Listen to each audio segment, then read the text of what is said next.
నమస్తే. Welcome to BRK news. నేను పద్మ. ఈరోజు మనతో పాటు ఉన్నారు పొలిటికల్ అనలిస్ట్. పొలిటికల్ అనే కాదు, అన్ని రంగాల్లో కూడా ఒక అనలిస్ట్‌గా అన్నిటిని కూడా సమపాళ్లలో మనకు అందిస్తూ ఉంటారు.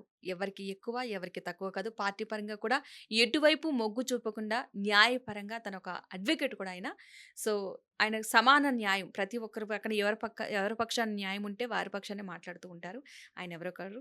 ఈ పాటికి మీకు అర్థమై ఉంటుంది. అనలిస్ట్ బండారు రామ్మోహన్ రావు గారు ప్రస్తుతం మనతో పాటు ఉన్నారు. నమస్తే అండి. నమస్కారం అమ్మ. రామ్మోహన్ గారు, ఇప్పుడు ఒక చిన్న ఇష్యూ అంటే దాన్ని మనం మాట్లాడుకోవాల్సిన అంశం వచ్చింది కాబట్టి మాట్లాడాల్సొస్తుంది. కొమ్మినేని శ్రీనివాసరావు ఒక ఆయన సీనియర్ జర్నలిస్టు. ఒక మీడియా సంస్థలో ఒక డిబేట్స్ చేస్తున్న వ్యక్తి. అక్కడ ఒక అంశం వచ్చింది. మరొక అనలిస్ట్ మాట్లాడుతున్నారక్కడ.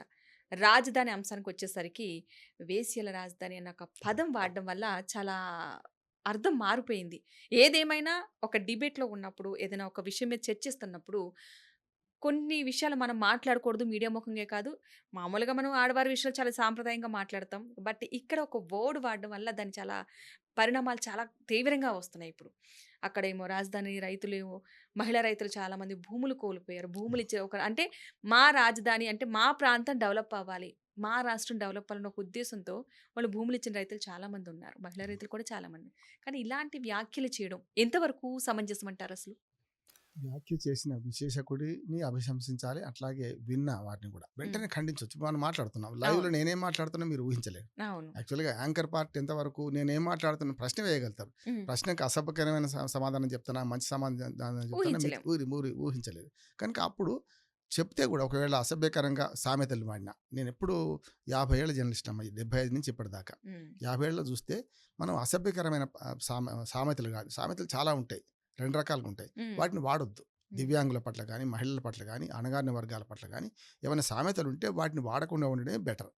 ఒకవేళ వాడదలసొస్తే ఇంక దాన్ని మార్చి అంటే ఉదాహరణకు అందరూ శ్రీ వైష్ణవులే, రొయ్యల గంప మాయమైంది అని పాత సామెత. హ్మ్. దీన్నేం చేయొచ్చు, అందరూ శాకాహారులే, రొయ్యల గంప మాయమైంది. అంటే అప్పుడు ఒక కులానికి ఆపాదించలేం గదా! అవును. కావాలని చెప్తున్నాను. ఎందుకంటే ఆ మాట చెప్తే దానికి అన్వయించే అవును. క్రమంలో. అట్లా ఆడవారికి ఆడవారే శత్రువు. దుర్మార్గమైన సామెత. తప్పది. హ్మ్. వాడొద్దు. సాధ్యం వాడొద్దు. ఇట్లా మనం కొన్ని సామెతలను వాడొద్దు. హ్మ్. ఇట్లా కొన్ని అన్‌పార్లమెంటరీ వర్డ్స్ కూడా వాడొద్దు. ఇప్పుడు తీవ్రంగా చెప్పాలంటే అరుస్తే సత్యం అసత్యం, అసత్యం సత్యం కాదు కదా! అవును. అరవడం కంటే మన మాటలో సత్యం ఉంటే మెల్లగా చెప్పినా, బాగా తీవ్రంగా చెప్పినా అదే అర్థం వస్తది. హ్మ్. అందుకని ఇక్కడికొచ్చే కాలం నేనేమంటున్నానంటే, విశ్లేషకుడు మాట్లాడిన మాట ఊహించకపోవచ్చు కానీ, కొమ్మినేని శ్రీనివాసరావు గారు వెంటనే ఆ ఛానెల్ చేయాల్సిందేంటంటే, ఇది కరెక్ట్ కాదని తీసేయాలి. అవసరమైతే దాన్ని ప్రసారం చేయకుండా ప ప కట్ చేసేయాలి. ప్రత్యక్షంలో వచ్చింది. కానీ తర్వాత యూట్యూబ్‌లో పెట్టేప్పుడు తీసేయాలి కదా! అవును. అసలు నిజంగా చెప్పాలంటే మీరన్నట్టు పద్మ గారు, మనకు ఏదైతే అమరావతి రైతుల త్యాగం తక్కువది కాదు. అంటే వాళ్ళు ల్యాండ్ పూలింగ్‌లో ఇచ్చారు. ముఖ్యంగా వాళ్ళు ఉద్యమాలు చేస్తున్నప్పుడు కూడా వాళ్ళు ఎక్స్‌ట్రా ఆర్టిస్ట్‌లని, హ్మ్. పెయిడ్ ఆర్టిస్ట్‌లని గతంలో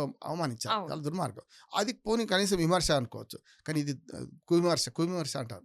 కువిమర్శకు అర్థం ఉండదు, పర్థం ఉండదు కనుక అప్పుడు కృష్ణరాజు గారు పరాలో ఉన్నారు. ఈ కొమ్మినేని శ్రీనివాసరావు గారిని అరెస్ట్ చేశారు. నేను చాలా సార్లు చూస్తుంటాను. దాదాపు 25 ఏళ్ల నుంచి టీవీ ఛానెల్‌కి పోతుంటే చాలా వరకు యాంకర్‌లు, ఇక నేను పేర్లు చెప్పను. సాక్షి టీవీ ఇది గనుక కొన్ని టీవీల పేర్లు చెప్తే వాళ్ళని అవమానించినట్టు అవుద్ది గానీ, అవును. అటు తెలుగుదేశానికి లేకపోతే బీజేపీ అనుబంధ మన ఎన్‌డీఏ కూటమికి అనుబంధంగా ఉన్నా కూడా, టీఆర్ఎస్‌కి అనుబంధంగా ఉన్న, ఈ పార్టీలకు అనుబంధంగా ఉన్న చాలా టీవీ ఛానెల్‌లు ఏం చేస్తున్నాయంటే, వాళ్ళు యాంకర్‌ని ప్రోత్సహించి ప్యానెల్‌లు వాళ్ళు అట్లానే వాళ్ళని పిలుస్తారు. పిలిచిన దానిలో కొంచెం న్యూట్రల్‌గా మాట్లాడే వాళ్ళని తక్కువ మాట్లాడించి, బాగా తీవ్రంగా మాట్లాడిన వాళ్ళని ఎక్కువ మాట్లాడిస్తుంటారు. హ్మ్. ఇట్లా సైగ చేస్తుంటుంటారు. హ్మ్. అంటే అది బయట కనపడుతుంటది మనకు. ఒక్కోసారి కెమెరా ఎటు తిప్పుదో తెలియదు గనుక, యాంకర్ పార్ట్ కూడా సమర్థవంతంగా నిర్వహించిన వాడు ఎక్కడా కూడా ప్రోత్సహించరు ఇటు పక్క, అటు పక్క. అవును. ఒకసారి అవాకులు, చవాకులు పేలే వాళ్ళని కూడా కొంత ఆపుతారు. హ్మ్. కానీ ఇది అట్లా జరగలేదు అంటున్నాను నేను. ఇది ఇంకొక మాట చెప్పాలి మనకు. గతంలో శ్రీశ్రీ గారు ఓ మాట అన్నారు. తెలుగు పత్రికల గురించి. పత్రికలు విషపుత్రికలు అన్నారు. కానీ హ్మ్. నార్ల వెంకటేశ్వరరావు గారు ఎంత మంచి మాట అన్నారు. అంటే పత్రిక ఒక్కటున్న 10,000 సైన్యం అన్నారు. హ్మ్. మరి అది మంచి మాట. ఇది మరి పత్రికల గురించి ఆనాడే 1960స్‌లో శ్రీశ్రీ గారు ఆ మాట అన్నారు. ఇప్పుడు పత్రికలే కాదు, టీవీ ఛానళ్ళు కూడా. అవును. మన బీఆర్‌కే టీవీ ఛానల్ సమస్య లేదు. కానీ చాలా టీవీ ఛానల్ ఏమైనాయంటే ఏదో పక్షానికి వహించి అటువంటి దాన్నే బాగా ప్రోత్సహిస్తూ వార్తకు, వ్యాఖ్యకు మధ్యన భేదం తీసేస్తున్నారు. ఈ అంశంలో మాట్లాడడానికి ఏముంది? కొమ్మినేని గారు అరెస్ట్ అయ్యారు. ఆయనేమో పరారీలో ఉన్నారు. వాళ్ళిద్దరు చేసింది తప్పే కదా! అవును. అది అనుభవిస్తారు. కానీ ఇక్కడేందంటే పత్రికా విలువలు కాపాడడంలో ఎట్లా ఉండాలని ఒక మాట చెప్పాను నేను. హ్మ్. గోరా శాస్త్రి గారు ఆనాడు 50 ఏళ్ల క్రితం నేనప్పుడు జిల్లా లేఖలు రాసేవాడిని. ఏది ఆంధ్రభూమిలో. హ్మ్. నేను బండారు రామ్మోహన్ రావు అంటే చాలా పెద్ద పేరు కదా! పెద్దాయన అనుకున్నాను. నేను అప్పుడు 20 ఏళ్ళు కూడా లేను. హ్మ్. అయితే ఒకసారి విజిటింగ్ కార్డ్ పోతే ఆయన ఏమన్నారంటే, పంపి అన్నాడు. ఎవరు మీరు అన్నాడు లోపలికి రాగానే. నేను బండారు రామ్మోహన్ రావు గారిని. అయ్యయ్యో! ఒరే ఇంత చిన్న వయసావా నీదని ప్రోత్సహించారు. అప్పటి నుంచి నేను చూస్తున్నాను ఇందిరాయ ఇండియా, ఇండియాయ ఇందిరా అని ఒక వ్యాఖ్య అప్పుడు డీకే బార్వా, దేవకాంత్ బార్వా అని కాంగ్రెస్ జాతీయ అధ్యక్షుడు ఉండేవాడు. ఎమర్జెన్సీ పీరియడ్ కన్నా కొంచెం ముందు. హ్మ్. ఆయన మాట అంటే దాన్ని తీవ్రంగా ఖండిస్తూ నేను రాశాను. ఎక్కడ పరుషమైన పదజాలం వాడలేదు. హ్మ్. ఇది తప్పు. ఇండియా ఉంటుంది, ప్రజలు ఉంటారు. ఇందిరా ఇండియా కాదు, ఇండియా ఇందిరా కాదు కదా అని మాట్లాడితే ఎవరు ఎమర్జెన్సీ పీరియడ్ కొంచెం ముందుగా ప్రచురితమైన వ్యాసం మీద కూడా నన్ను ఎవరు ప్రశ్నించలేదు కదా. మనము విమర్శ అనేది సహేతుకంగా విమర్శిస్తే ఎవరు కాదన్నారు. ఇక్కడ కూడా అమరావతి రైతుల గురించి మాట్లాడదలుచుకుని చాలా ఉన్నాయి. అమరావతిలో ఏం జరుగుతుంది చెప్పండి. ఇవన్నీ విడిచిపెట్టి కేవలం అమరావతి మహిళలను అవమానిస్తూ వేశ్యలనే దుర్మార్గమైన మాట నాకు ఇష్టం అనిపిస్తలేదు, కానీ తప్పనిసరి ఆయన ఏమన్నాడో చెప్పాలి కనుక చెప్తున్నాను. మాట మాట్లాడడం కరెక్ట్ కాదు. దానికి ఇప్పుడు ఆయన పరాల్లో ఉన్నాడు. అట్లాగే విశ్లేషకులు కూడా తన పాత్ర నిర్వహిస్తలేరు అంటున్నాను నేను. విశ్లేషకులు కూడా ఇంతకుముందు మీ ఇంటర్వ్యూలో చెప్పారు. ఏమనంటే విశ్లేషకులు కూడా ఒక పార్టీకి అనుబంధంగా మారడం కరెక్ట్ కాదు. సిద్ధాంతం ఇప్పుడు నేను నాకు సిద్ధాంతం ఉండొచ్చు, ఒక పార్టీకి ఓటేస్తుండొచ్చు, కానీ అన్ని పార్టీల మధ్య సమతుల్యం సాధించే క్రమంలో నేను పార్టీ తప్పు చేస్తే తప్పు, ఒప్పు చేస్తే ఒప్పు అనాలి. ఉదాహరణకు మోడీ ఏది చేసినా సమర్థించే వాళ్ళు కొందరు ఉంటారు. విశ్లేషకులలో మోడీ ఏది చేసినా తప్పు అనేవాడు ఉంటాడు. నేను భారతదేశ ప్రధానమంత్రి కనుక ఆయన పేరు తీసుకున్నాను.